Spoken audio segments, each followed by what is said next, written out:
Good day, viewers. This is Dr. ABC. From our last class, we learned what standard form is all about and how to resolve numbers in standard form.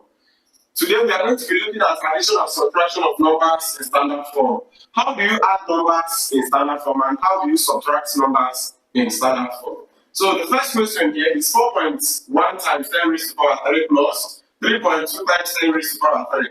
The second one, 6.08 times 10 raised to the power 5 plus 1.150 times 10 raised to the power 5.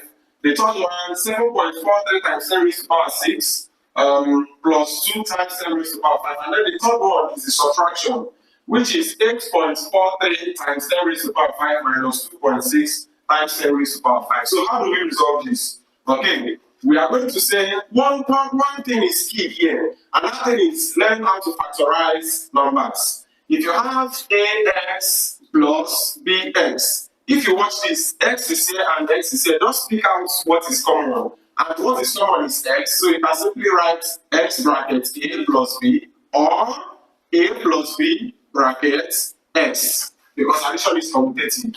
Alright, so in this case, from the first question, let us write it here and then handle it. We have 4.1 times 10 raised to the power 3 plus 3.2 times 10 raised to the power 3. So how do we resolve it? If you look at this, this is having 10 raised to the power 3 and this is equally having 10 raised to the power 3. So you just factorize out your 10 raised to the power 3 with a bracket here. Bring out your 10 raised to the power 3. You now say 4.1 plus 3.2. 4.1 plus 3.2 is going to give us this plus this is 3, this plus this is 7. So we have 7.3 times 10 raised to the power 3. And again, ask yourself, this number before 10 raised to the power 3, is it a number in standard form? Since it is a number in standard form, you are free to leave it like that. So you have 7.3 times 10 raised to the power 3. Okay, the next question, 6.08 times 10 raised to the power 5 plus 1.150 times 10 raised to the power 5. We have 6.08 times 10 raised to the power 5 plus 1.150 times 10 raised to the power, okay, we have 150 times 10 raised to the power 5. Remember, this zero you are seeing here is not significant. You are free to in fact, let us remove it because it is not relevant here. So times 10 raised to the power 5. Look at this, you are having power 5 here and you are equally having power 5 here. So you are going to factorize out. Therefore, you are going to have 6.08 plus 1.15 all times 10 raised to the power 5.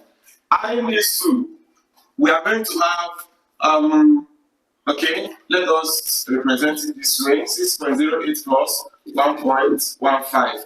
We now say 8 plus 3 is going to give us 13. You write 3, carry 1, put here. Now, 1 plus 1 is going to give us 2. You have 2 points. Now, 6 plus 1 is going to give us 7. So that gives us 7.23. Therefore, what is going to be in this bracket is 7.23 times 10 raised to the power 5. Okay, so let us solve this C part up here.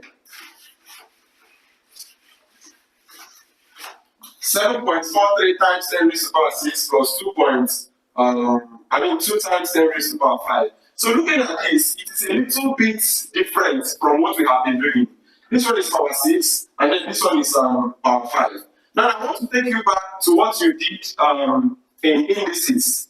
We say that if you have y raised to the power 2, that this is same as y times y. If you have y raised to the power 10, that this is equal to y raised to the power 9 times y. Meaning that this 10 raised to the power 6, you can write it as 10 raised to the power 1 times 10 raised to the power 5.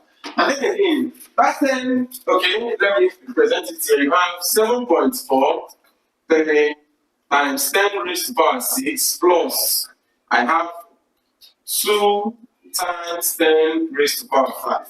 So if you break this thing down, because we want to get the power that is here. So if you break it down, you are going to have 7.43 times 10 raised to the power 1 times 10 raised to the power 5 plus 2 times 10 raised to the power 5. So in this case, this time is going to multiply this 7.43. We have 74.3 times 10 raised to the power 5 plus 2 times 10 raised to the power 5. Okay, so in this case now, we add the 74.3 to this 2.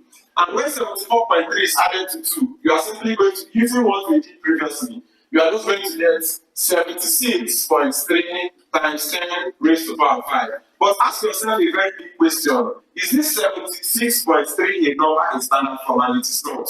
So we need to convert this to a number in standard form. If we know that, we are going to have this.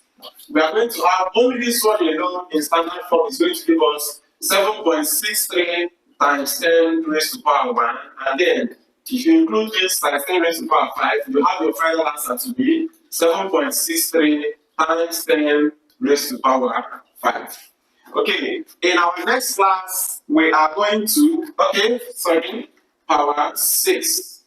In our next class, we are going to talk about this division and, subtraction and other parts of operations. Thanks and God bless.